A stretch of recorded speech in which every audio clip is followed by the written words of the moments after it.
مذہبی جو کانسیپٹ ہے عقیدے کا، اور یہ میں اس لیے لفظ استعمال کر رہا ہوں کہ عقیدے کا لفظ بھی قرآن اور حدیث کا نہیں ہے. جیسے ہمارے ہاں تصوف کا لفظ جو ہے وہ بہت عام ہو گیا، حالانکہ نہ یہ قرآن میں ہے نہ حدیث میں ہے. اس پر تو میری اب جو ایک تقریر تھی وہ 3 اقساط میں ماہنامہ میثاق میں تو شائع ہو چکی ہے، اب جلدی کتابی شکل میں بھی آ جائے کہ مروجہ تصوف درست ہے یا یہ کہ سلوک قرآنی اور سلسلہ محمدیہ صلی اللہ علیہ وسلم، یا جسے ہم کہیں گے احسان الاسلام، اسلام کی وہ صورت جو نہایت حسین ہو، حسین بنانا اسلام کو، یہ اس کا ٹائٹل ہوگا اس کتاب کا، انشاءاللہ بہت جلدی وہ آ جائے. اسی طریقے سے لفظ عقیدہ ہے، مجھے اس سے مناسبت نہیں ہے. ایک زمانے میں بعض اصطلاحات ہمارے ہاں جو رائج ہوئی ہیں وہ خاص اس کا تاریخی پس منظر ہے. جب یونان کی منطق کا اور فلسفے کا حملہ ہوا ہے اسلام پر اور عالم اسلام پر، تو اس کے جواب میں دفاعی انداز میں علم کلام مرتب ہوا، اور علم کلام کی پھر اصطلاح ہے عقیدہ، اور عقیدے کا صحیح ترجمہ انگریزی میں ہوگا ڈوگما، جبکہ میرے نزدیک اسلام میں کوئی ڈوگما نہیں. ایمان کے لیے ڈوگما کا لفظ استعمال کرنا یہ حقیقت میں بالکل غلط ہے. یہ اس کے لیے گویا کہ صحیح سمت بھی نہیں ہے. ڈوگما اس کو کہتے ہیں کوئی ایسی بات کہ جس کے لیے کوئی عقلی دلیل نہ ہو، کوئی فطرت میں جس کے لیے کوئی اساس نہ ہو، بس ہے، ڈوگما ہے. جس کے بارے میں انسان کو گفتگو کرنے کو تیار نہ ہو، بس میں مانتا ہوں. عقدہ، یہ تو گرہ لگی ہوئی ہے، بس اب اس کے اوپر بات نہ کرو، یہ انداز ایک مسلمان کو تو زیب دیتا ہی نہیں. قرآن مجید عقل سے اپیل کرتا ہے، خود دوسروں سے دلیل مانگتا ہے، خود دلیل پیش کرتا ہے. قل ہاتوا برہانکم ان کنتم صادقین، دلیل پیش کرو اپنی اگر تم سچے ہو. تو جو شخص دلیل کا مطالبہ کرے اسے اس کے لیے تیار رہنا چاہیے کہ اس سے بھی دلیل مانگی جائے. لہذا یہ انداز جو ہے عقدہ یا عقیدے والا، یہ در حقیقت ہمارا صحیح انداز نہیں ہے، لیکن آ گیا ہے، ایک دور کی خاص ضرورت تھی. تو اس اعتبار سے عقیدے کا لفظ مجھے پسند نہیں. بہرحال اس دور میں چونکہ ابن تیمیہ رحمہ اللہ، امام غزالی رحمہ اللہ، ان کا تعلق اس دور سے، تو ابن تیمیہ نے توحید فی العقیدہ اور توحید فی الطلب یہ عنوانات اختیار کیے اور صحیح کیے. اپنے اپنے دور کے تقاضوں کا یقیناً انسان کو حق ادا کرنا چاہیے. لیکن یہ کہ اب ہم کہہ سکتے ہیں توحید نظری و فکری اور توحید عملی. بہرحال اس اعتبار سے میں نے جب غور کیا تو یہ دو آیتیں سورہ بنی اسرائیل اور سورہ کہف کی میرے ذہن میں آئیں سامنے. یہ بھی چاروں قل بنتے ہیں. آخری 2 آیتیں سورہ بنی اسرائیل کی دونوں قل سے شروع ہو رہی ہیں. قل ادعوا اللہ عبد الرحمن، قل الحمد للہ الذی لم یتخذ ولدا.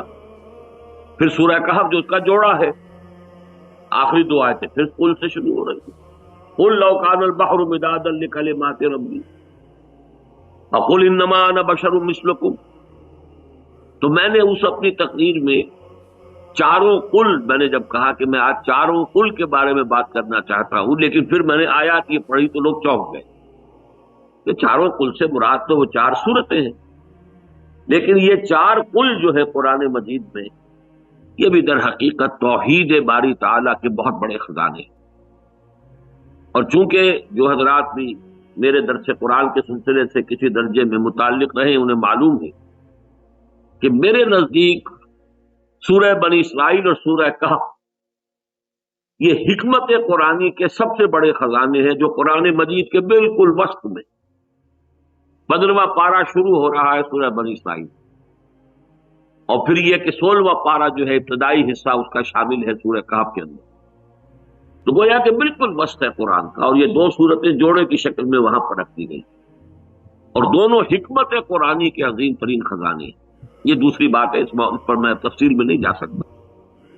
میں نے جو وہ چھوٹی سی کتاب لکھی، کتاب کیا لکھی، میری وہ نشری تقاریر تھی ریڈیو پر کہ قرآن مجید کی سورتوں کے مضامین کا اجمالی تجزیہ، وہ اصل میں اسی پر ختم ہوتی ہے کتاب، اس لیے کہ وہ 15 پارے ہی کا مجھے کہا گیا تھا، وہ میں نے پورا کیا. تو مجبوراً لکھنا پڑا، اور وہ پھر چیز جو ہے کیونکہ ریڈیو پر تقاریر جو ہوتی ہے وہ لکھی ہوئی ہوتی ہے، تو وہ کتابی شکل میں الحمدللہ بہت عرصہ ہوا کہ وہ شائع ہو رہی ہے۔ وہاں میں نے دلائل دیے ہیں کہ یہ حکمت قرآنی کے سب سے بڑے دو خزانے، اور حکمت کا لفظ قرآن حکیم کے حوالے سے سورہ بنی اسرائیل میں آیا ہے، ذالک مما اوحی الیک ربک من الحکم، یہ ہے وہ جو آپ کے رب نے آپ کی طرف وحی کیا ہے از قسم حکمت۔ تو حکمت قرآنی کے عظیم ترین خزانے سورہ بنی اسرائیل، سورہ کہف، اور دونوں کے اختتام پر یہ دو دو قل یا چاروں قل آئے ہیں، تو ان کی اپنی ایک یوں سمجھیے کہ امتیازی اور منفرد شان۔ آج جب میں تیاری کر رہا تھا، میں نے اس کے بعد جو آج کے لیے طے کیا ہے تو وہ دو قل اور ہیں۔ سورہ انعام بھی آخری دور کی مکی صورتوں میں سے ہے، سورہ انعام و اعراف کا جوڑا، ادھر سورہ بنی اسرائیل سورہ کہف کا جوڑا، یہ بھی مکی دور کو جو میں 3 حصوں میں تقسیم کیا کرتا ہوں۔ 12 برس ہے مکی دور کے، پہلے 4 سال، درمیانی 4 سال، آخری 4 سال۔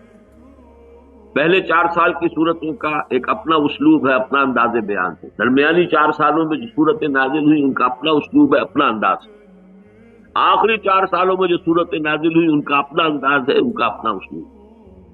تو آخری 4 سالوں کی صورتوں میں یہ 4 صورتیں بھی ہیں، سورہ انعام، سورہ اعراف اور سورہ بنی اسرائیل سورہ کہف۔ تو سورہ انعام میں بھی اب کل 165 آیتیں ہیں، تو آخری 2 آیتیں تو نہیں ہیں، لیکن آیات نمبر 161 162 یہ ان کا تقریباً آخری حصہ ہی ہے، اس کے بعد 3 آیتیں اور ہیں، اور صاف نظر آتا ہے کہ ان کی حیثیت زمین میں کسی ہے۔ اصل میں اس پر آ کر سورہ مبارکہ جو ہے سورہ انعام وہ بھی اپنے کلائمیکس کو پہنچ جاتی ہے۔ اس میں چونکہ پھر توحید عملی سامنے آئی ہے، تو میں آج اس کو اپنے درس میں شامل کر رہا ہوں۔ اصل میں اس موضوع پر جو گفتگو ہوگی وہ اگلے درس میں ہوگی۔ آج تو گویا کہ اس کے لیے توحید نظری و فکری، یا جس کو ہم کہتے ہیں توحید فی العقیدہ، اس کی بحث انشاءاللہ مکمل ہو جائے۔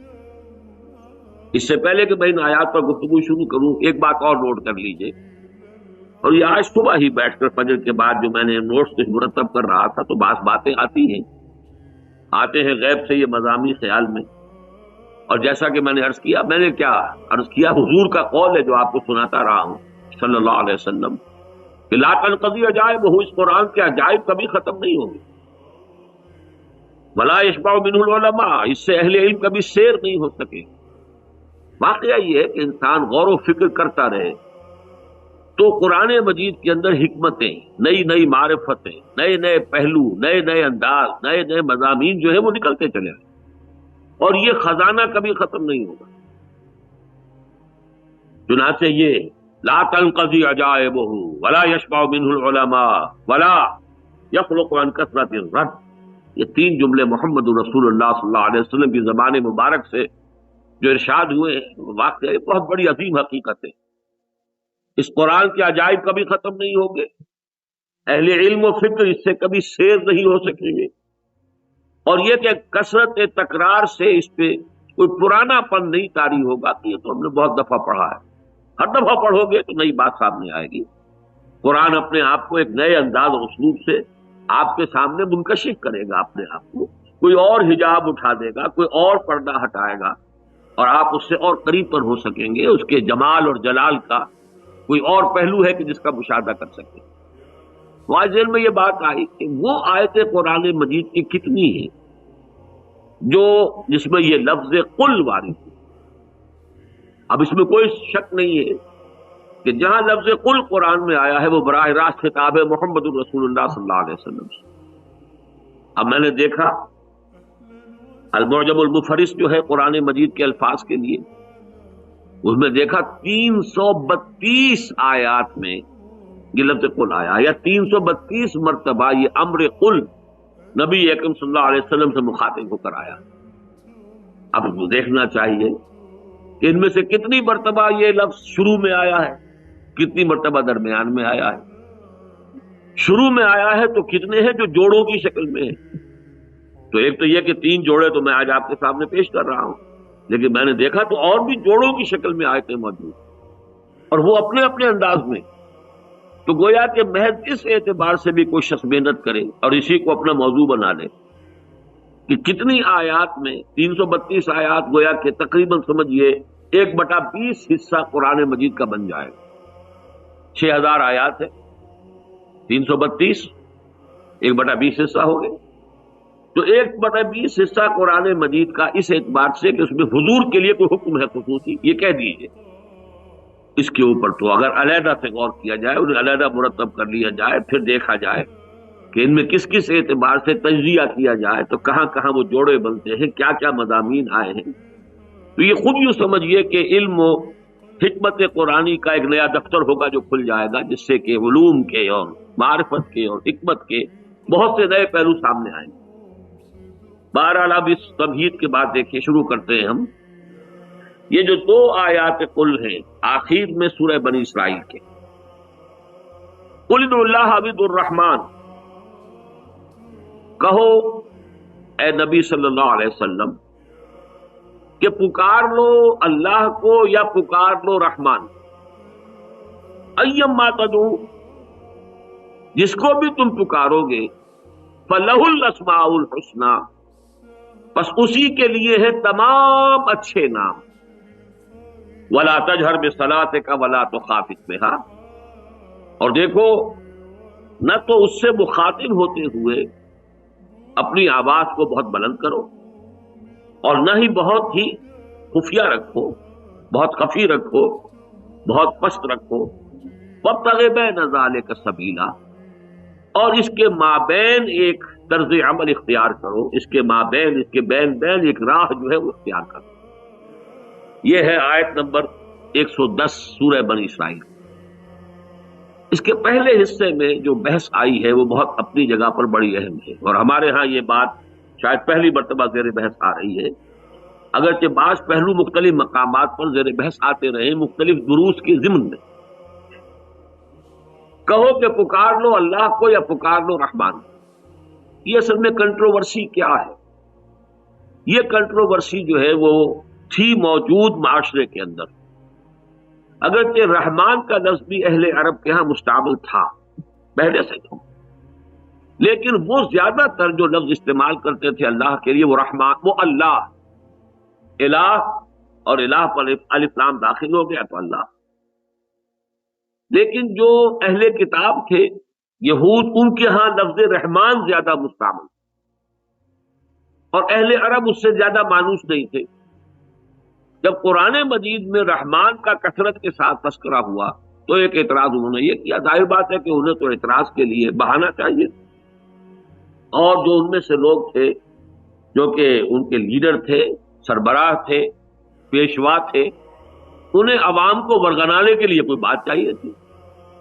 انہوں نے کہنا شروع کیا، دیکھو یہ وہ یہودیوں والی بات ہمارے اوپر اب یہ چسپاں کرنا چاہ رہے ہیں، ان کے عقائد کو ہم پر تھوپنا چاہ رہے ہیں، یہ رحمان کون ہے اور رحمان کے نام سے ہم کسے پکاریں؟ یہ سورہ فرقان میں یہ مضمون آ چکا ہے، بڑی تفصیل سے آیا ہے، اور وہاں پر اس کا جواب بھی دیا۔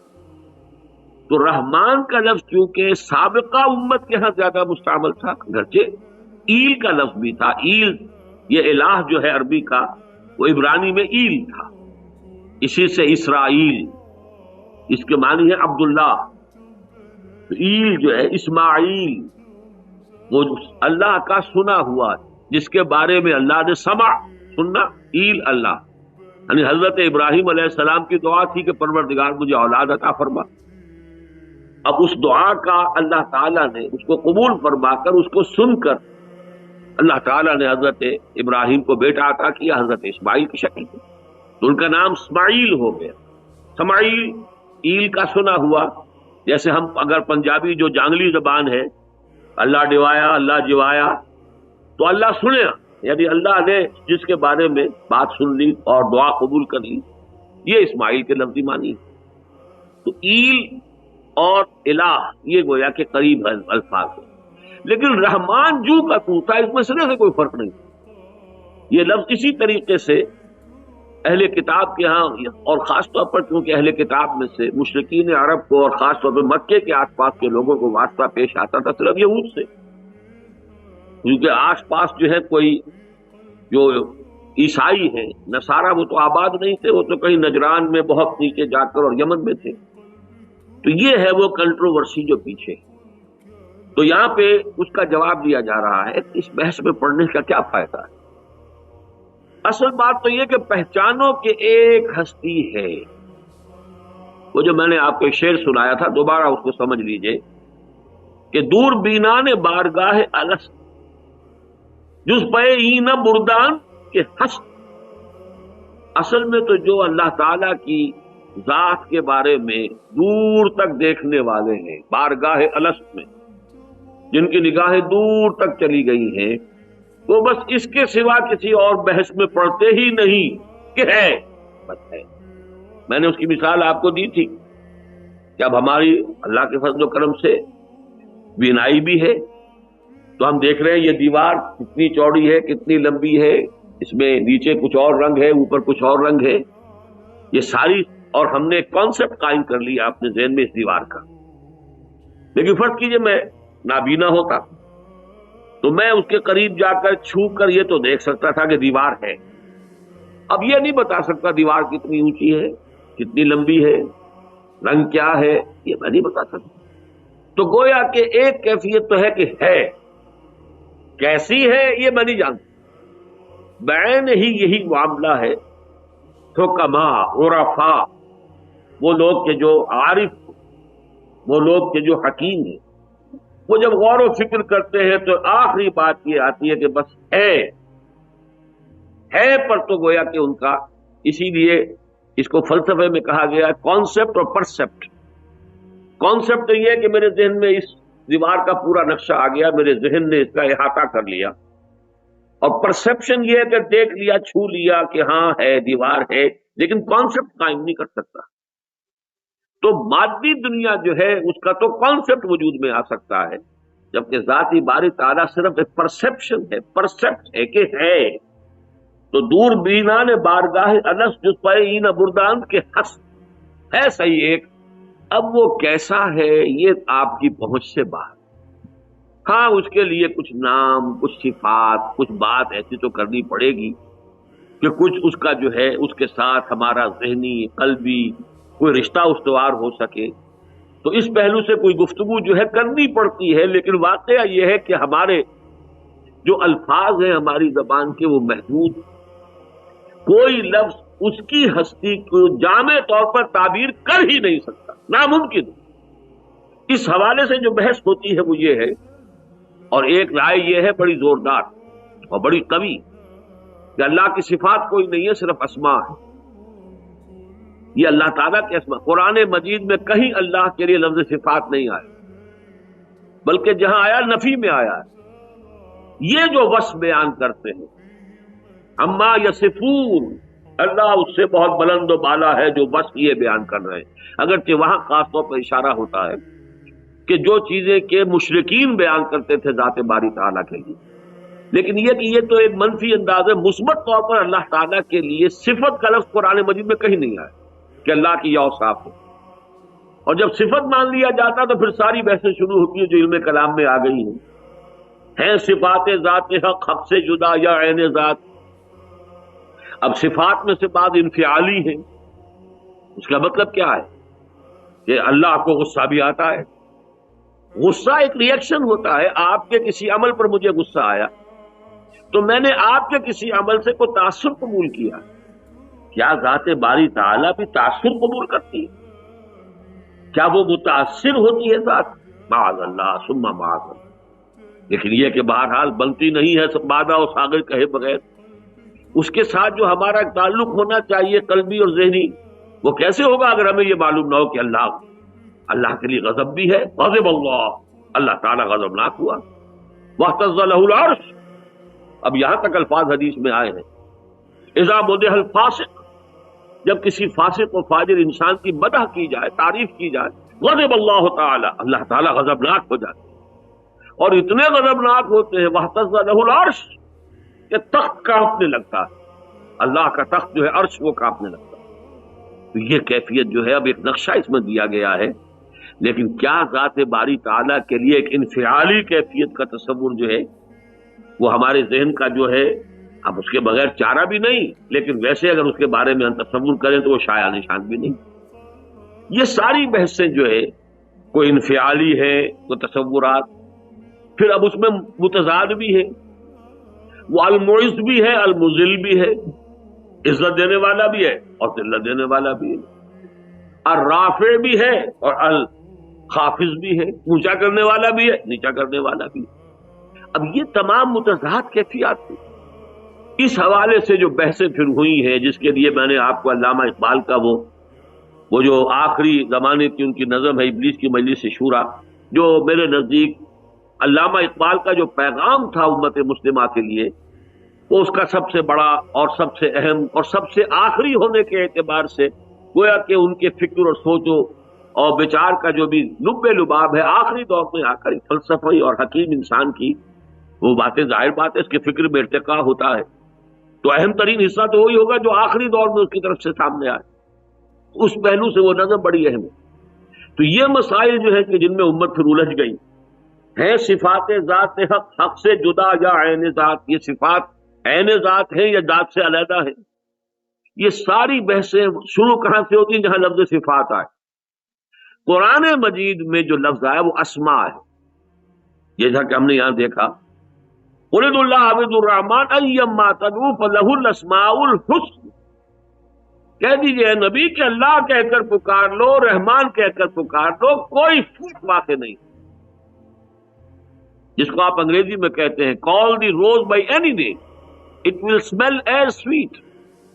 اب پھول ہے گلاب کا، اس کی خوشبو ہے، اس کی فریگرنس ہے، اس کا حسن ہے، اب اس کو نام آپ دے دیجئے، کوئی خوشبو کے اعتبار سے نام دے دے گا، کوئی اس کے جو رنگ ہے خوش رنگ ہونے کے نام سے اس کے لیے وہ نام رکھ دے گا، نام بنتے چلے جائیں گے، وہ تو ایک شے ہے۔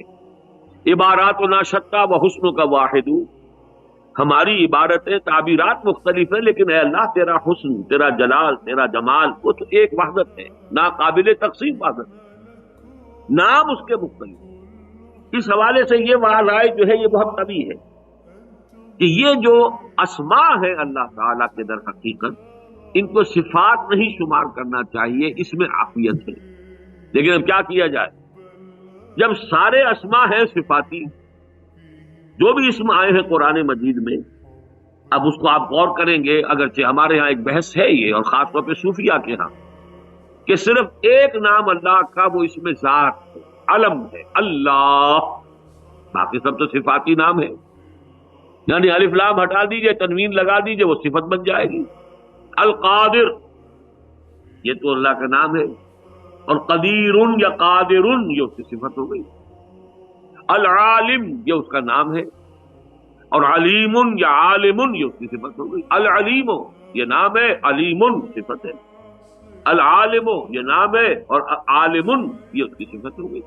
تو اس اعتبار سے بھی ہم آتے ہیں تو وہ صفات تک بات پہنچ جاتی ہے، لیکن یہ کہ عافیت اس میں ہے کہ اصل زور ہمارا رہے اسماء پر، اور اسماء جو ہوتے ہیں در حقیقت وہ کسی ذات کے لیے محض علامت ہوتے ہیں، علامت کے طور پر۔ اس میں علم اسی لیے کہتے ہیں کہ لاہور شہر ہے، اس کا نام ہے لاہور، کیوں ہے یہ ہم نہیں کہہ سکتے، بھئی علامت ہے اس کے لیے کہ ایک شہر ہے جو بقیہ شہروں سے ممیز ہے کہ اس کا نام لاہور ہے۔ ایک اور شہر ہے، اس کو اس لیے اس کا نام ہے کہ اس سے وہ ممیز ہو جائے دوسرے شہروں سے، اب اس میں اس کی کوئی اس کی گہرائی، اس کی معنویت، اب اس کی ضرورت ہی پیش نہیں آتی، اس میں علم ہے۔ اس پہلو سے یہ کہا گیا ہے کہ اللہ تعالیٰ کا اسم ذاتی صرف ایک ہے اور وہ اللہ ہے، باقی سب صفاتی نام۔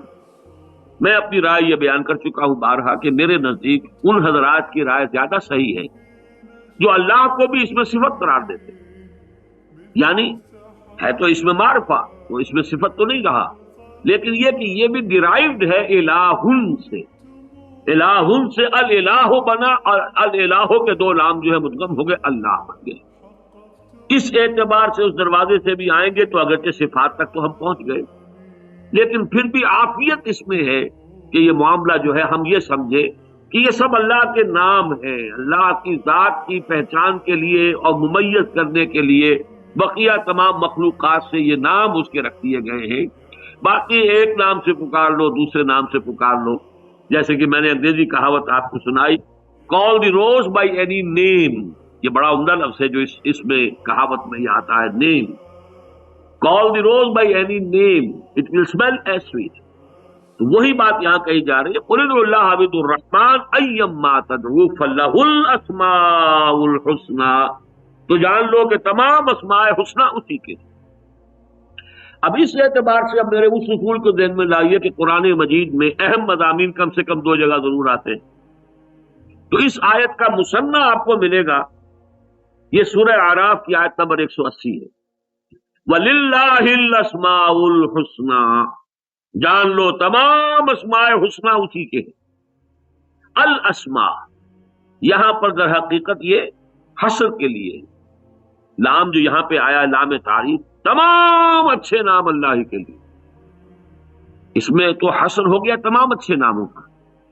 تو اسی پر قیاس کیجیے، جیسے ہم کہتے ہیں کہ ویسے تو انبیاء آئے ہیں بعض روایات کی روح سے 1,24,000، یا نبی آئے یا رسول آئے ہیں 313، لیکن ہم نبیوں اور رسولوں کے بارے میں تعین کے ساتھ اور تیقن کے ساتھ صرف انہی کو مانیں گے جن کا ذکر قرآن مجید میں.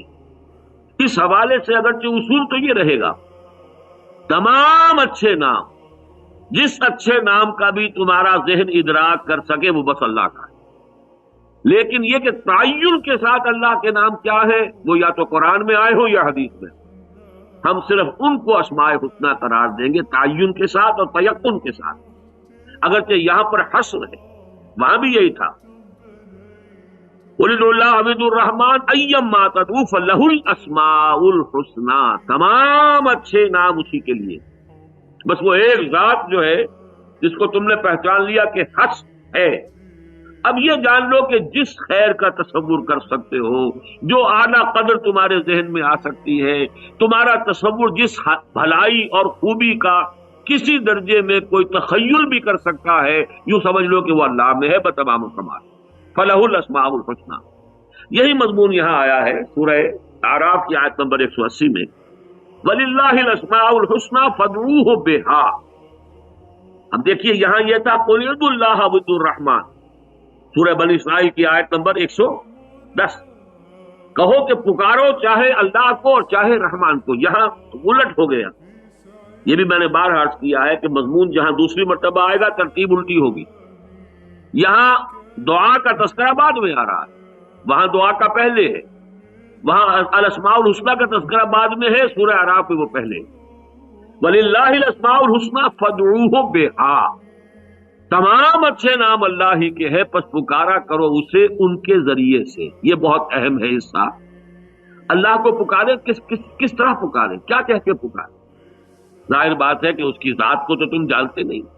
ہاں جو بھی اسماء ہیں ان کے حوالے سے پکارو. تو گویا کہ دعا جب کی جائے گی تو وہ اللہ تعالیٰ کے اسماء حسنی کے حوالے سے کی جائے گی. ان اسماء کا حوالہ دے کر اللہ سے بات کی جائے گی، وہ استعانت کی جائے گی، استغاثہ کیا جائے گا، استدعاء کی جائے گی، استمداد کیا جائے گا. یہ سارے باب استفعال جو ہے، استعانت، وَإِيَّاكَ نَسْتَعِينُ، استمداد، استنصار، نصرت طلب کرنا، یہ تمام اللہ سے ہوگا اور ہوگا اس کے اسماء کے حوالے. اس حوالے سے اب دیکھیے یہاں جو ہے سورہ اعراف میں فرمایا وَذَرُوا الَّذِينَ يُلْحِدُونَ فِي أَسْمَائِهِ، اور چھوڑ دو، دفع کرو ان لوگوں کو جو اس کے اسماء، اس کے ناموں کے بارے میں ٹیڑھ اختیار کر رہے ہیں. لحد کہتے ہیں، الحاد کہتے ہیں ٹیڑھا کر دینا. لحد آپ کو معلوم ہے وہ قبر ہے جو ٹیڑھی ہوتی ہے اس اعتبار سے کہ اوپر سے کھدائی ہوئی، پھر بغل میں آپ نے کھدائی کر کے وہ سیدھا جو ہے نیچے مردہ جو ہے اس جہاں پر منہ ہے قبر کا وہاں نہیں ہوتا، بلکہ آپ نے اس کی بغلی قبر کو لحد کہتے. تو جہاں بھی کوئی شخص اللہ کے ناموں میں الحاد پیدا کرے گا، اور الحاد سے مراد کیا ہے؟ کجی پیدا کرنا. اب اس کو پھر مفسرین نے اس پر مفصل بحثیں کی. مثلا اس میں ایک کجی یہ ہے کہ اللہ کے اسماء ایسے تجویز کیے جائیں جو اس کے شایان شان نہ ہوں. یہ بھی گویا کہ اللہ کے اسماء میں الحاد. ایک یہ بھی ہے جس کو کہ شمار کیا گیا جو اسماء اللہ کے جوڑوں کی شکل میں ہیں، ان میں سے کسی ایک ہی اسم کے اوپر زور دے دینا بھی غلط ہو جائے گا. یا معزو، یا معزو، یا معزو، اگر صرف اس کا ورد کیا گیا اور اس کے حوالے سے پکارا گیا تو بھی آپ کا تصور جو ہے کج ہو جائے گا. یا معزوں کے ساتھ یا مذلوں کے الفاظ بھی رہنے چاہیے، تب آپ کا جو ذہنی رابطہ اللہ کے ساتھ استوار ہو رہا ہے اس میں توازن ہوگا۔ جہاں پر وہ معاف کرنے والا ہے، غفار ہے، ستار ہے، وہاں وہ عادل بھی ہے، عادل بھی ہے، منتقم بھی ہے، انتقام کرنے والا بھی، لینے والا بھی ہے۔ تو جب تک کہ اس میں توازن برقرار نہیں ہوگا، اگر آپ نے کسی ایک نام کے ساتھ اپنا رشتہ زیادہ استوار کر لیا تو یہاں آپ کا تصور جو ہے ذات باری تعالیٰ کا جو بھی ہے اور جو آپ کا رشتہ ہے ذہنی، اس کے ساتھ اس کے اندر کجی پیدا ہو جائے گی۔ وہ کجی یہ بھی تو ہے کہ جو ترازو کی ڈنڈی ہے وہ ٹیڑھی ہو گئی ہے، اور اس سے آپ کے فکر کے اندر کجی آ جائے گی، آپ کے طرز عمل میں کجی آ جائے گی۔ لہذا ان تمام اسماء کو اپنے سامنے رکھنا بیک وقت، اور خاص طور پر جو جوڑوں کی شکل میں ہے ان کو بیک وقت سامنے رکھنا، یہ بہت ضروری ہے، ورنہ اس میں بھی کجی ہو گئی۔ اسی طریقے سے ان اسماء کا غلط استعمال، بہت سے جو ہمارے ہاں عامل کہلاتے ہیں انہوں نے انہی اسماء کے حوالے سے، اب ان اسماء کی کلمات کی تاثیر ہوتی ہے، کون نہیں جانتا، سب کو معلوم ہے۔ یہ ہمارے ہاں جو بھی جادو ہوتے ہیں، ٹونے ٹوٹکے ہوتے ہیں، یہ بھی کچھ کلمات ہیں جن کا ورد کیا جاتا ہے، جن کا کوئی شخص جو ہے وہ چلہ نکال رہا ہے، اس سے اس کے اندر ایک خاص کیفیت پیدا ہو گئی ہے۔ تو یہ بھی الہاد ہوگا کہ اللہ کے ناموں کو ایسے ذرائع اور ایسے کاموں کے لیے استعمال کیا، یہ بھی الہاد ہوگا، یہ الہاد عملی ہو گیا اسماء باری تعالیٰ کے سبب۔ تو ان تمام پہلوؤں سے بچتے ہوئے اللہ تعالیٰ کے اسماء کے ساتھ اپنا ایک تعلق قائم کرنا، یہ گویا کہ توحید، اور توحید وہ نظری اور فکری توحید۔ ذات باری تعالیٰ کے ساتھ ہمارا تعلق تو ہے صرف اسماء کے حوالے سے، یا ویسے ہمارے ہاں وہ ایمان مجمل کے الفاظ میں صفات کا لفظ بھی آ گیا ہے، وہ میں بحث کر چکا ہوں کہ اگرچہ قرآن مجید میں کہیں مثبت طور پر اللہ کے لیے صفات کا اس بات نہیں ہے، لیکن منطقی طور پر تو ہو جاتا ہے، اس لیے کہ ہر اسم جو ہے وہ کسی صفت پر مبنی ہے۔ تمام اسماء صفاتی جو ہے ان پر الف لام ڈال دیجئے تو وہ اللہ تعالیٰ کے لیے اسم بن جائے گے۔ اس پہلو سے ایمان مجمل کے الفاظ ہیں آمنت باللہ کما ہوا باسمائہ و صفاتہ وقبلت جمیع احکامہ، کہو کہ میں ایمان لایا اللہ پر جیسے کہ وہ ظاہر ہے اپنے اسماء سے اور اپنی صفات سے، اور میں نے اس کے تمام جو احکام ہیں وہ دل سے قبول کر لی۔ اقرار باللسان و تصدیق بالقلب، میں زبان سے اقرار بھی کر رہا ہوں اور دل سے تصدیق کر رہا ہوں، یہ ایمان مجمل ہے۔ اب ان اسماء الحسنی کے بارے میں وہ آیت مکمل کر لیں، وَلِلَّهِ الْأَسْمَاءُ الْحُسْنَى فَادْعُوهُ بِهَا، تمام اچھے نام اللہ کے ہیں، بس پکارو اسے انہی ناموں کے حوالے سے۔ وَذَرُوا الَّذِينَ يُلْحِدُونَ فِي أَسْمَائِهِ، اور چھوڑ دو، دفع کرو ان کو، ان سے کوئی تعلق نہ رکھو کہ جو اس کے اسماء میں الحاد کرتے ہیں، اس میں کجی نکال رہے ہیں، اس میں ٹیڑھ نکال رہے ہیں۔ سَيُجْزَوْنَ مَا كَانُوا يَعْمَلُونَ، انہیں پورا بدلہ مل جائے گا اپنے اعمال کا، وہ بھرپور جو ہے سزا پا لیں۔ اب یہاں میں چاہتا ہوں کہ وہ حدیث کے جو متفق علیہ ہے وہ آپ کو سنا دیں۔ یہ بخاری اور مسلم میں حدیث ہے حضرت ابو ہریرہ سے رضی اللہ تعالی عنہ، عن ابی ہریرہ قال قال رسول اللہ صلی اللہ علیہ وسلم، حضرت ابو ہریرہ سے مروی ہے، وہ فرماتے ہیں کہ حضور نے ارشاد فرمایا، ان للہ 99 اسما، یقیناً اللہ کے 99 نام ہیں۔ اب 99 کا یہ عدد کچھ اتنا اہمیت رکھتا ہے کہ حضور نے مزید وضاحت کی کہ کوئی اشتباہ نہ ہو جائے، مئتن الا واحدن، جو میں کہہ رہا ہوں 99 تو وہ اصل معنی میں کہہ رہا ہوں، یعنی ایک کم 100، تاکہ سوچنے میں سمجھنے میں کہیں کوئی اور الحاد اسی میں نہ ہو جائے، تو سمجھو کہ واقعتاً یہ استعارتاً نہیں کہہ رہا ہوں، جیسے کہ کثرت کے لیے لفظ 70 آ جاتا ہے 70 مرتبہ، وہ ضروری نہیں ہوتا کہ وہ در حقیقت 70 کا عدد ہی مراد ہو، بلکہ وہ کثرت کے لیے، لیکن یہاں حضور صراحت سے کہہ رہے ہیں ان للہ 99 اسما، یقیناً اللہ کے 90 اور 9 99 نام ہیں، مئتن الا واحدن، پھر سن لو 100 میں سے ایک کم، من احصاها دخل الجنہ، یہ لفظ ہے اس حدیث کے اندر اہم ترین، جس نے ان سب کا احاطہ کیا وہ جنت میں داخل ہو جائے۔ یعنی اسماء کے اندر بھی تخصیص کر دی جائے، اسماء کے اندر بھی تجزیہ کر دیا جائے، ایک کو دوسرے سے جدا کر دیا جائے، بعض اسماء کے ساتھ خصوصی تعلق جو ہے اختیار کر لیا جائے، بعض اسماء کو نظر انداز کر دیا جائے، احساء کے معنی ہوتے ہیں کسی چیز کا احاطہ کرنا پورا. ذات باری تعالیٰ کا کوئی صحیح تصور اگرچہ صحیح لفظ نہیں ہے، لیکن میں کیا کروں، ہماری زبان میں کوئی لفظ ایسے ہے ہی نہیں کہ جن کا صحیح معنی میں اطلاق بتمام و کمال ذات باری تعالیٰ پر ہو سکے. کوئی لفظ نہیں ہے ہمارے پاس، لہذا الفاظ تو وہی آئیں گے کہ جو ویسے اگر غور کیا جائے تو اللہ کی شایع نشان نہیں ہے کہ اللہ کا کوئی تصور ہمارے لیے ممکن نہیں ہے سوائے اس کے اسماء کے. اب اسماء میں بھی اگر جو 99 اسماء ہیں وہ پورے آپ کے سامنے نہیں ہیں تو آپ کا تصور ادھورا رہ جائے گا. آپ کا اس کے ساتھ جو ذہنی قلبی روحانی رشتہ ہونا چاہیے وہ ادھورا رہ جائے گا. اور ظاہر بات ہے آپ کا وہ رشتہ اگر اللہ کے ذات سے ادھورا ہے تو آپ کے طرز عمل میں بھی وہی کمی ہو جائے گی. تو یہ جو ناموں کا احساء ہے، تمام ناموں کا احاطہ کرنا ضروری ہے. اس پہلو سے فرمایا گیا ان للہ 99 اسما، یقیناً اللہ کے لیے 9 اور 90 یعنی 99 نام ہے، یعنی 100 میں ایک کم. من احصاها دخل الجنہ، جس نے بھی ان کا احصاء کر لیا، ان سب کا احاطہ کر لیا، ان سب کو اپنے ذہن کی، اب میں پھر لفظ ایک لا رہا ہوں کہ جو اللہ کے شایع نشان نہیں ہے، جو ان سب کو اپنے ذہن کی گرفت میں لے آیا. اب گرفت کا لفظ بھی اللہ کے شایع نشان نہیں ہے، کیا کرے، مجبوری ہے. گویم مشکل وگرنہ گویم مشکل، کہے تب بھی مشکل اور نہ کہے اور چپ رہے تب بھی مشکل. چپ رہے تو بات واضح کیسے ہو. لیکن اس کو سمجھ لیجئے، احصاها، جس نے ان تمام ناموں کا احاطہ کر لیا، دخل الجنہ، وہ جنت میں داخل ہو جائے گا. اب سوال پیدا ہوا یہ 99 نام کون سے ہیں؟ ایک حدیث جو حضرت ابو ہریرہ سے مروی ہے، ترمذی اور بیہقی میں موجود ہے، یہ کوئی صحیحین وغیرہ کی روایت نہیں ہے. اس میں یہ الفاظ بھی آئے ہیں جو میں نے ابھی آپ کو سنا دیے. پھر اس کے بعد 99 نام بھی گنائے گئے ہیں. وہ 99 نام کچھ مختلف ہیں ان 99 ناموں سے جو قرآن مجید سے اخذ ہوتے ہیں. اب یہ ہمارے ہاں بحث بن گئی.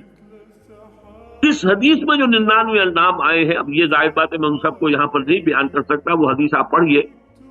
اور مولانا محمد منظور نعمانی رحمۃ اللہ علیہ، اب ان کا انتقال ہو گیا ہے، ابھی تھوڑا ہی عرصہ ہوا ہے. ان کی جو معارف الحدیث کتاب کا 5واں حصہ، اس میں آپ کو یہ بحث مل جائے گی 8-10 صفحات میں اسماء الحسنی کی. جس کو بھی آج دلچسپی ہو جائے وہ اس کو حاصل کرے اور پڑھے، اس میں وہ تمام نام موجود ہیں. لیکن ایک رائے یہ ہے کہ اس حدیث میں 99 نام تو بعد میں کسی نے شامل کر دیے ہیں اپنے قیاس سے. اصل جو اس کا حصہ جو کہ حقیقت میں مرفوع ہے محمد رسول اللہ صلی اللہ علیہ وسلم کی ذات مبارک کی طرف، وہ وہی پہلا حصہ ہے جو متفقن علیہ روایت میں آ گیا ہے کہ یقیناً اللہ کے 99 نام ہیں، جس نے ان کا احساس کیا وہ جنت میں داخل ہو جائے گا. اس کے بعد کسی شخص نے، کسی راوی نے پھر اضافہ کر دیا، تو مدرج کہتے ہیں حدیث کی اصطلاح میں، کہ بقیہ حصہ گویا کہ اس حدیث میں ادراج ہوا ہے بعد میں، اور وہ اصل حدیث کا حضور کے مرفوع قول کا حصہ نہیں. بہرحال یہ ایک رائے ہے، کچھ رائے اس کے مخالف بھی ہے، لیکن وہ 99 نام اس حدیث میں بھی ہے. لیکن حافظ ابن حجر اسقلانی رحمۃ اللہ علیہ، جو سب سے بڑے شارح ہیں صحیح بخاری کے، صحیح بخاری فتح الباری جو ہے سب سے بڑی شرح ہے اس کی اور سب سے مستند، انہوں نے قرآن سے نکالے 99 نام. اور یہ بھی واقعہ یہ ہے، اس میں کوئی شک نہیں کہ وہ اگر وہ حدیث جو ہے اس پہلو سے کچھ ضعیف قرار پائے تو پھر زیادہ قوی پہلو وہی ہو جائے گا کہ جو نام قرآن مجید سے اخذ کیے گئے. اکثر تو اس میں مشترک ہے، کچھ تھوڑا سا فرق ہو گیا ہے کہ کچھ حدیث میں جو نام آئے ہیں وہ قرآن میں نہیں ہے، جو قرآن میں آئے ہیں وہ حدیث میں نہیں ہے. تو بہرحال اس میں ایک اصولی بحث ذہن میں رکھیے، تمام اچھے نام اللہ کے تعین کے ساتھ ہم صرف انہی کو کہہ سکیں گے جو قرآن میں آئے یا حدیث میں آئے. البتہ ان میں بھی ویسے بھی قرآن مقدم ہے حدیث پر، تو قرآن سے نکالے ہوئے الفاظ جو اسماء حسنی ہیں وہ زیادہ قوی اور زیادہ مستند ہوں گے بنسبت حدیث کے. جبکہ جس حدیث میں وہ الفاظ آئے ہیں اس کے بارے میں محدثین ہی کی رائے یہ بھی ہے کہ اس کا صرف پہلا حصہ جو ہے وہ تو مرفوع ہے، باقی وہ ناموں کی تفصیل جو آئی ہے وہ مدرج. واللہ اعلم. اب اس پر آگے چلیے. قُلِ اللَّهَ عَبْدُ الرَّحْمَٰنِ أَيَّمَّا تَدْعُوا فَلَهُ الْأَسْمَاءُ الْحُسْنَىٰ وَلَا تَجْهَرْ بِصَلَاتِكَ وَلَا تُخَافِتْ بِهَا. یہاں صلاۃ سے مراد اگرچہ نماز بھی لی جا سکتی ہے، لیکن صلاۃ کا جو لغوی مفہوم ہے وہ کیا ہے؟ وہ ہے در حقیقت دعا. اللہ کی طرح متوجہ ہونا. جب اللہ سے ہم کلام ہو رہے، اور یہ وہی دعا جس کا تذکرہ ہو رہا ہے، قُلِ ادعوا اللَّهَ وَادعوا الرَّحْمَٰنَ دعا، جس کا کہ پھر دوسری جو آیت میں نے آپ کو سورہ اعراف کی سنائی، اس میں بھی دعا کا لفظ آیا ہے.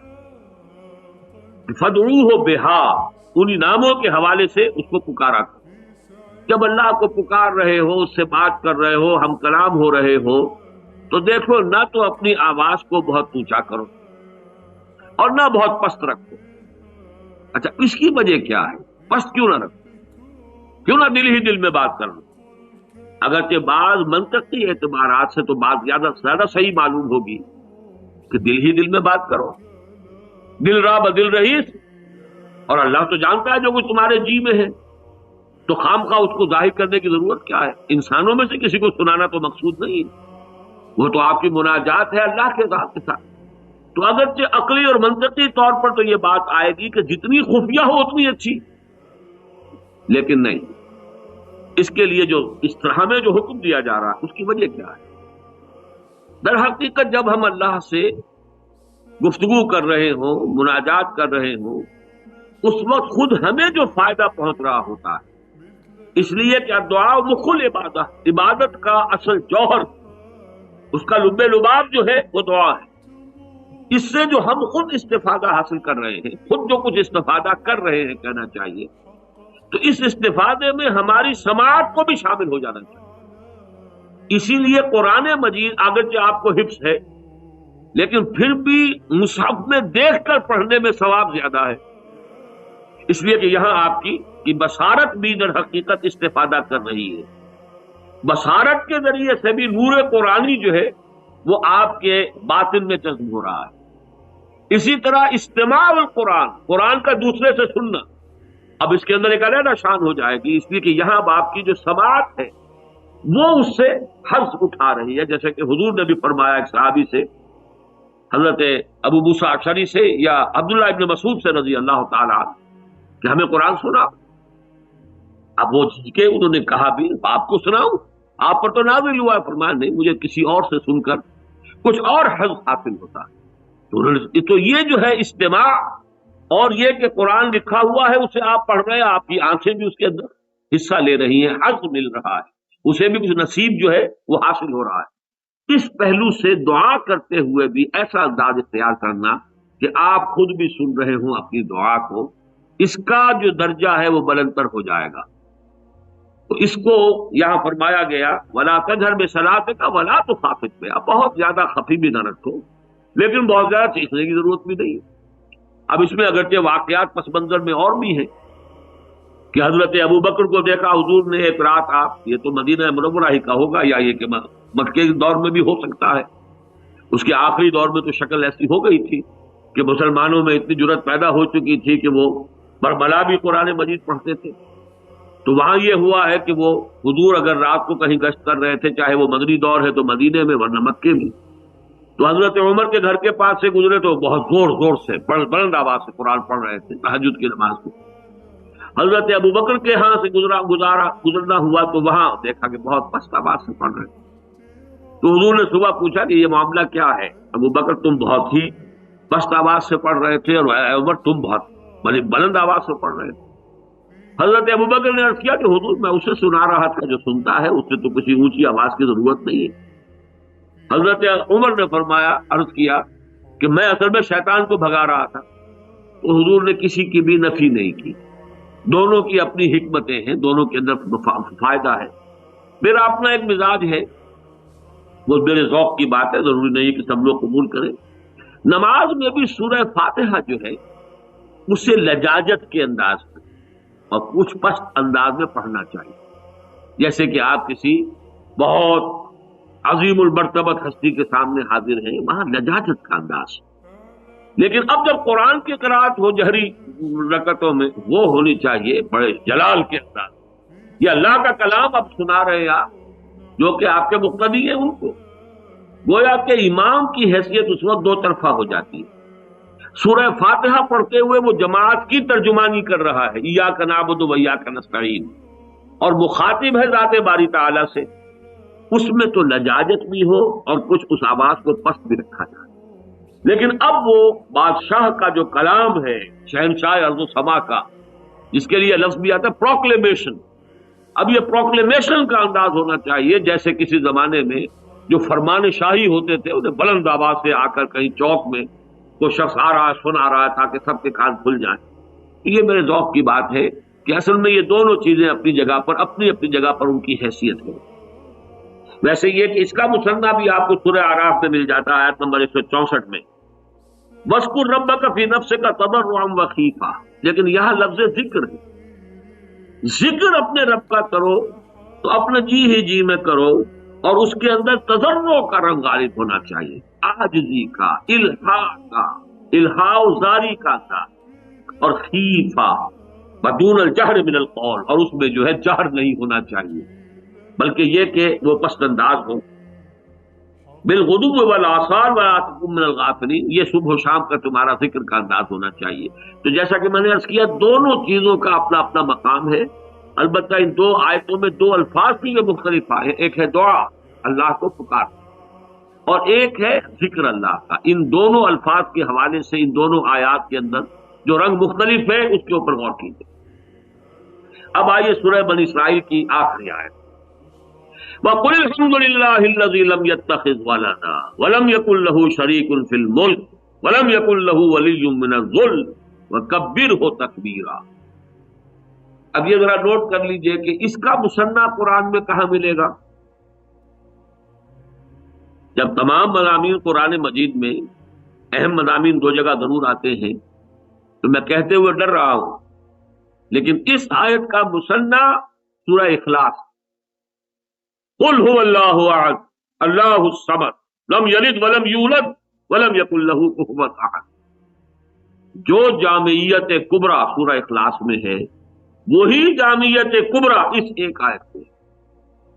یہ ایک آیت میرے نزدیک واللہ عالم، میرے نزدیک سورہ اخلاص کے ہم پلہ، اور بعض اعتبارات سے میں بس کروں گا، اس لیے میں ڈر رہا ہوں کہ کہیں میرے قول کے اندر کوئی ادعا کا رنگ پیدا نہ ہو جائے. لیکن بہرحال جو میرے احساسات ہیں میں آپ کے ساتھ شیئر کرنا چاہتا ہوں کہ بعض اعتبارات سے توحید پر جامع ترین آیت یہ. ڈرتا اس لیے ہوں کہ حضور نے سید الآیات قرار دیا ہے آیت الکرسی کو، ثلث قرآن قرار دیا ہے سورۃ الاخلاص کو. اب میں جامع ترین اگر اسے کہہ رہا ہوں تو بہرحال بعض پہلوؤں سے کہہ لیجئے. اب ہر چیز ہر شخص کے سامنے کسی ایک خاص اینگل سے کوئی بات آ جاتی ہے. ظاہر بات ہے کہ حضور کا فرمان مقدم رہے گا، اعلیٰ رہے گا، عرفہ رہے گا، بلندتر رہے گا، اس کی اور باریکیوں میں غور جاری رکھنا چاہیے.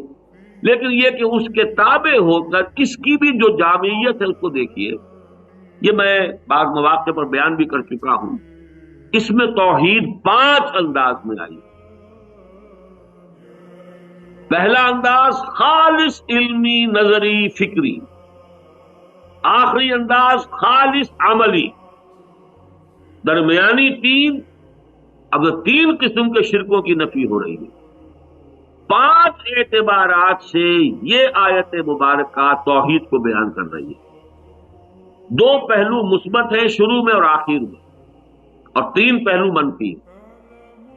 قل الحمدللہ، کہو کل حمد اللہ کے لیے. یہ توحید نظری و فکری، اس کا لب لباب، اس کا نچوڑ، اس کا جامع ترین مضمون، یعنی الحمد. الف لام یہاں آ رہا حسن کے لیے. تمام تعریفیں، کل ثنا،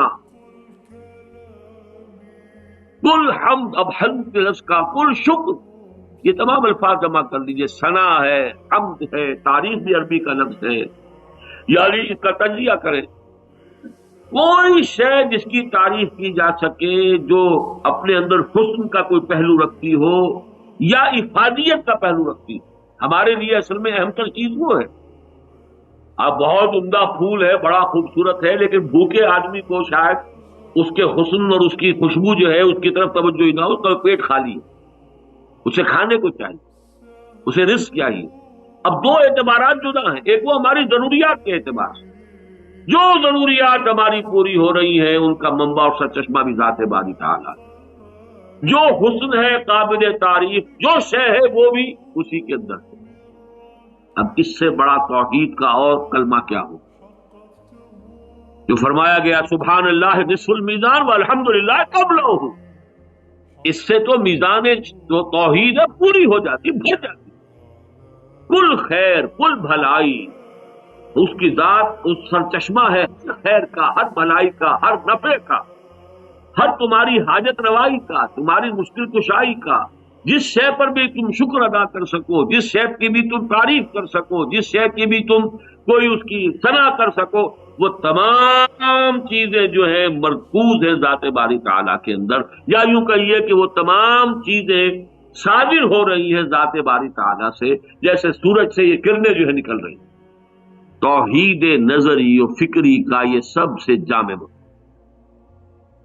اب اس کے ساتھ اب جمع کر لیجئے پرکار کے یہ دو اینڈ کھول لیجئے تو درمیان میں یہ جو ہے دو بعد وہ جو تین ہیں یہاں تو دو ہی انگلیاں رہ جائیں گی لیکن یہ میں بعد میں تذکرہ کروں گا. مثبت پہلو قل الحمدللہ نمبر 1 وکبرہ تکبیرا. اس کی بڑائی کرو جیسے کہ اس کی بڑائی کا حق ہے. یہ توحید عملی کی معراج ہے. اس کی بڑائی کرنا کیا معنی اعتراف بھی کرو گے سب سے بڑا وہی ہے. عملاً اس نظام کو برپا کرو جس میں اس کی بڑائی نافذ ہو رہی ہے ورنہ بڑائی کہاں ہے. اقامت دین کا پورا تصور غلبہ دین کا پورا تصور اس ایک لفظ تکبیر کے اندر موجود ہے. بدقسمتی ہماری کیا ہے کہ تکبیر کا مفہوم ہمارے ذہن میں اللہ اکبر کہنا ہے. تکبیر اللہ اکبر اللہ اللہ ایسا نہیں. اس میں نہ کچھ ہوا نہ کوئی تکلیف آئی نہ کوئی ہمیں خرچ کرنا پڑا نہ کوئی کسی درجے کی کوئی آزمائش آئی. کہہ دیا آپ نے حکم پر گویا کہ آپ نے عمل کر لیے کبیر ہو نہیں. تکبیر کے معنی کیا ہے. اسی لیے پہلی 3 آیات جو اہم ترین حضور پر نازل ہوئی ہیں منصب رسالت کے حوالے سے. ویسے تو سب سے پہلی وحی جو ہے وہ سورہ علق کی ابتدائی آیات اس میں کسی تبلیغ کا کسی کار رسالت کا ذکر نہیں. اقرا بسم ربک الذی خلق خلق الانسان من علق اقرا وربک الاکرم الذی علم بالقلم علم الانسان ما لم یعلم. اس کے بعد دوسری تیسری چوتھی بس یوں سمجھ لیجئے کہ دوسری یا تیسری یا چوتھی یا پانچویں جو ہے وہی وہ کیا ہے بہت ارلی. یا ایھا المدثر قم فانذر وربک فکبر. اے لحاف میں لپٹ کر لیٹنے والے اب کھڑے ہو جاؤ. لیٹنے کا وقت گزر گیا کمر بستہ ہو جاؤ. اور تمہارا آغاز کیا ہے تمہاری جد و جہد کا انذار خبردار کرو لوگوں کو. یہ زندگی یہی زندگی نہیں ہے مرنے کے بعد جی اٹھنا ہے. یہ کھانا پینا اور بس ختم ہو جانا یہ نہیں ہے. جواب یہی ہے ہر شے انذار. یہاں سے کام شروع کرو اور ہدف پر منزل مقصود کیا ہے فکبر ربک فکبر. اپنے رب کی تکبیر کرو اس کی بڑائی کا اعتراف کرو نمبر 1. اس کے سب سے بڑے ہونے کا اعلان کرو نمبر 2. اور اس کے وہ نظام قائم کرو جس میں اس کی بڑائی کو تسلیم کیا گیا. یہ ہے گویا کہ عملی توحید توحید نظری و فکری. قل الحمدللہ توحید عملی مکبر ہو تکبیرا. درمیان میں 3 ہیں. قل الحمدللہ الذی لم یتخذ ولدا وہی لم یولد لم یلد ولم یولد وہ سورہ اخلاص کی آیت. انہیں کسی کو اپنا بیٹا یا بیٹی نہیں بنایا. یہ عقیدے کے اندر جو کجی آئی ہوئی تھی ٹیڑھ وہ اس کلمے سے نفی ہو گئی. عقیدہ یہی تھا کہ یہ جو ہم جن کو دیویاں مانتے ہیں لات اور منات اور عزیٰ یہ اللہ کی بیٹیاں ہیں فرشتے اللہ کی بیٹیاں ہیں. یا یہ کہ عزیر اللہ کے بیٹے تھے یا یہ کہ حضرت مسیح اللہ کے بیٹے ہیں. یہ کجی ہے عقیدے کی ڈوگما کی. اس ڈوگما کی کجی کی نفی ہوئی لم یتخذ ولدا. پھر ایک شرک ہے سیاسی اللہ کے سوا کسی اور کے لیے حاکمیت کو تسلیم کرنا. یہ شرک سیاسی ساورنٹی اس کی نفی ہو گئی. وَلَمْ يَكُنْ لَهُ شَرِيكٌ فِي الْمُلْكِ بادشاہی میں کوئی اس کا ساتھی. یہ ایک کلمہ جو ہے ڈیمولش کر رہا ہے سارے تصورات کو. آج کی آپ کا ڈیموکریسی جو معراج سمجھی جاتی ہے انسان کے تصور کی، اور انسٹیٹیوشن جو ڈیولپ ہوئے ہیں اس کے واقعتاً یہ ہے کہ ان میں جو پہلو اچھے ہیں وہ اپنی جگہ پر، لیکن فلسفیانہ اعتبار سے پاپولر ڈیموکریسی، یہ گویا کہ انسان کے، اور پاپولر ساورنٹی جو ہے وہ گویا کہ انسان کے عمرانی ارتقاء کی آخری منزل آج سمجھ جا رہی ہے۔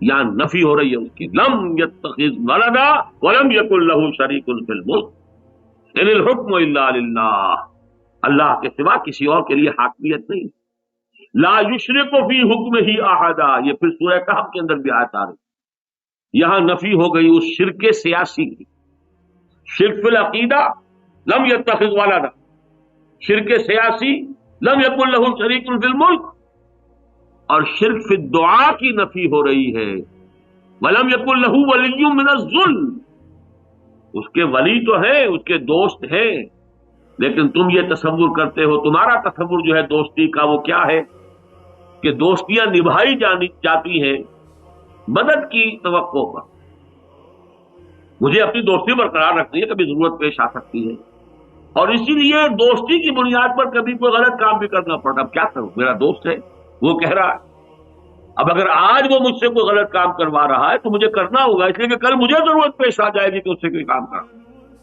یہ جو تصور دوستی کا ہے، دوست تو اس کے ہے، لیکن اگر تم نے یہ تصور جو ہے دوستی کا اللہ کی ذات کے ساتھ شامل کر لیا، وہ شرک ہو جائے۔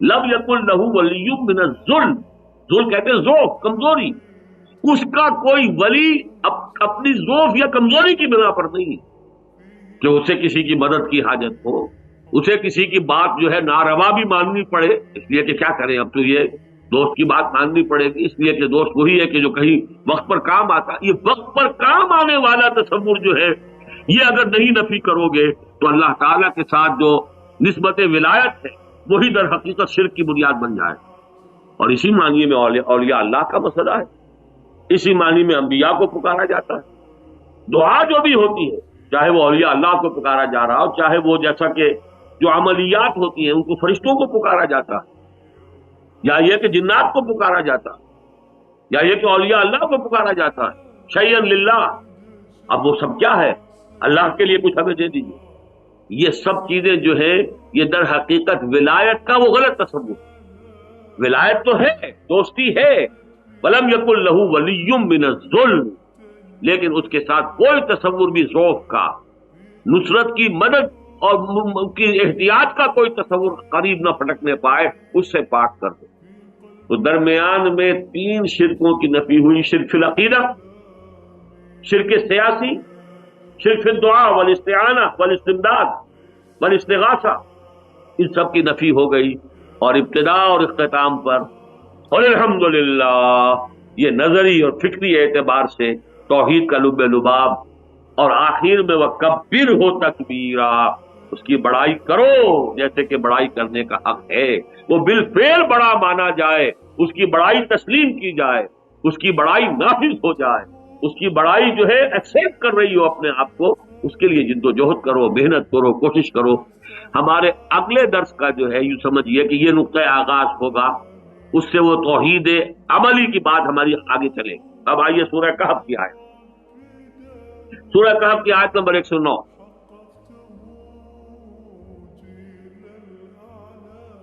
قل لو كان البحر مدادا لكلمات ربي لنفد البحر قبل ان تنفد كلمات ربي ولو جئنا بمثله مددا۔ اب یہ توحید کو ایک اور انداز میں بات کو بیان کیا جا رہا ہے، اللہ کی خلاقی۔ اب اس کی خلاقی کتنی ہے کوئی تصور ہم کر سکتے ہیں؟ بارہا میں نے یہ بات کہی ہے، آج پھر دہرا رہا ہوں، جتنا جتنا ہمارے ذرائع بڑھتے جا رہے ہیں، ایک بہت بڑی جو ہے ہم نے ٹیلیسکوپ فضا کے اندر معلق کر دی ہے، اب ہماری نگاہ جو ہے وہ ارب ارب میل تک چلی گئی ہے، لیکن ابھی تک سراغ نہیں لگ رہا کہ کائنات کہاں ختم ہوئی،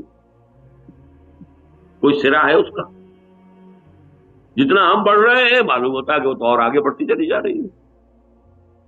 اب اللہ کی قوت خلاقی کا کیا تصور انسان کرے، لیکن کچھ کرنا بھی پڑے گا، وہی ہے گویا مشکل وغیرہ گویا مشکل، ذات باری تعالیٰ ہی ہمارے لیے ہدایت، یہ آگے آئے گا سورہ اعراف میں، توحید باری تعالیٰ ہی تو ہمارے لیے ہدایت کا سرچشمہ ہے۔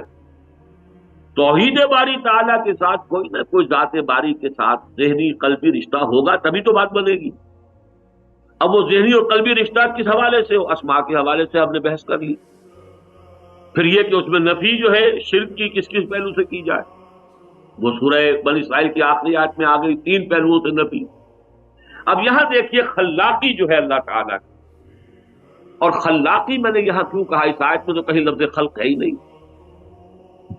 قل لو کان البحر مدادا لکلمات، اللہ کے کلمات، چونکہ اللہ کی ہر تخلیق اس کے ایک کلمہ کن کا ظہور ہے۔ یہ بحث میں کر چکا ہوں بعض مواقع پر، آج پھر تھوڑی سا حوالہ دوں گا، جس کو ہم تصور کہتے ہیں صور علمیہ۔ ایک شخص، آپ اپنے اوپر قیاس کیجئے، ایک آرکیٹیکٹ ہے، وہ نقشہ بنا رہا بلڈنگ کا، تو پہلے نقشہ اس کے ذہن میں بن چکا ہوتا ہے، کاغذ پر بعد میں آتا ہے۔ یہ اس کی تخلیق ذہنی ہے، وہ نقشہ اس کے ذہن میں موجود ہے، یہ صور علمیہ کی شکل میں، ابھی کاغذ پر نہیں ہے لیکن اس کے ذہن میں ہے۔ اس معنی میں کل کائنات اور جو کچھ ہوا ہے اور جو کچھ ہوگا ابتدا ہی سے ذات باری تعالیٰ کے اندر موجود ہے، صور علمیہ کی شکل میں، وہیں سے تو پھر اس کا ظہور ہو رہا ہے۔ الباری المصور وہی ہے کہ جو الخالق الباری المصور، یہ 3 اسماء جو آئے ہیں سورہ حشر کے آخر میں، الباری الخالق الباری المصور، یہ 3 تصور جو ہے وہ ذہن میں رکھیے۔ لیکن جو 6 اللہ کے، اب یہ پھر لفظ میں استعمال کرتے ہوئے ہچکچا رہا ہوں، جو اللہ کے ذہن میں تھی، اب اللہ کے لیے لفظ ذہن لیکن اس لیے استعمال کرنا پڑتا ہے، جب اللہ کے لیے ہاتھ کا لفظ آ گیا، اللہ کے لیے چہرے کا لفظ آ گیا، تو اب ٹھیک ہے، اسی طرح پر قیاس کرتے ہوئے یہ الفاظ بھی سمجھ لیجیے، جو اللہ کے ذہن میں تھا وہ کن کہا اور وہ اس کا وجود خارج۔ حالانکہ اللہ کی ذات کے خارج بھی ہم کوئی تصور نہیں کر سکتے، یہ پھر وہ وحدت الوجود کا مسئلہ ہو جائے گا، جہاں یہ بحث جو ہے بہت ٹیڑھی ہو جائے گی۔ لیکن ایک دائرے کے اندر رکھیے کہ تخلیق باری تعالیٰ کا اگر عمل کسی درجے میں ہم مثال سے سمجھیں گے تو وہ کیا ہے کہ صور علمی، صورت علمیہ جو اللہ کے ذہن میں، اللہ کے علم میں کہہ دیجئے، وہ صحیح ہوگا لفظ، جو اللہ کے علم میں قدیم ہے، پہلے سے موجود ہے، ایک حرف کن کے نتیجے میں وہ اس کا خارج میں وجود ہو جائے۔ کل تخلیق اللہ کے کلمات کن کا ظہور، اس کے لیے اب تصور دیا جا رہا ہے کہ اس کی خلاقی کا تصور کرو۔ قل لو کان البحر مدادا لکلمات ربی، اے نبی ان سے کہہ دیجئے اگر پورا سمندر سیاہی بن جائے میرے رب کے کلمات کے لکھنے کے لیے، ولو جئنا بمثلہ مددا لنفد البحر قبل ان تنفد کلمات ربی، تو وہ سمندر ختم ہو جائے گا اس سے قبل کہ میرے رب کے کلمات ختم۔ ولو جئنا بمثلہ مددا، خواہ اس کے ساتھ ہم اس جیسا ہی سمندر اور بھی لے آئیں۔ اب ظاہر بات ہے کہ ہمارے لیے، ہمارے ذہن کے لیے اس سے بڑی مثال کیا ہو؟ سمندر ہے، اگر یہ پورا سمندر جو ہے یہ سیاہی بنا ہوا ہو اور اس سے لکھے جا رہے ہوں کلمات، تو یہ سیاہی جو سمندر کی سیاہی ہے ختم ہو جائے گی، کلمات باری تعالیٰ ختم نہیں ہو۔ اب یہ تمثیل ہے، تشبیہ ہے، صرف اللہ تعالیٰ کی قوت خلاقی، اس کا خزانہ جو ہے وہ اس کے اندر مضمر ہے، جو اس کی ذات میں ہے، جو اس کے علم میں ہے، اس کی عظمت، اس کی وسعت، اس کا پھیلاؤ، اس کا تصور کرنا چاہو تو اس تمثیل سے کچھ کر دو۔ قل لو کان البحر مدادا لکلمات ربی لنفد البحر قبل ان تنفد کلمات ربی ولو جئنا بمثلہ مددا۔ اب اصول جو میں نے بیان کیا تھا، آئیے ادھر کہ اس کا مثنیٰ کہاں ہے، وہ بھی موجود ہے قرآن مجید میں، سورہ لقمان کی آیت نمبر 27، وَلَوْ أَنَّ مَا فِي الْأَرْضِ مِنْ شَجَرَةٍ أَقْلَامٌ وَالْبَحْرُ يَمُدُّهُ مِنْ بَعْدِهِ سَبْعَةُ أَبْحُرٍ مَا نَفِدَتْ كَلِمَاتُ اللَّهِ إِنَّ اللَّهَ عَزِيزٌ حَكِيمٌ۔ اور اگر زمین میں جتنے بھی درخت ہیں ان کے قلم بنا لیے جائیں، اور جتنے سمندر ہیں ان سب کو یہاں پر مداد کا لفظ محذوف ہے، سیاہی کے طور پر استعمال کیا جائے، اور نہ صرف یہ کہ یہ سمندر بلکہ اور 7 سمندر بھی پھر اس کو مزید مدد کے لیے دے دیے جائیں،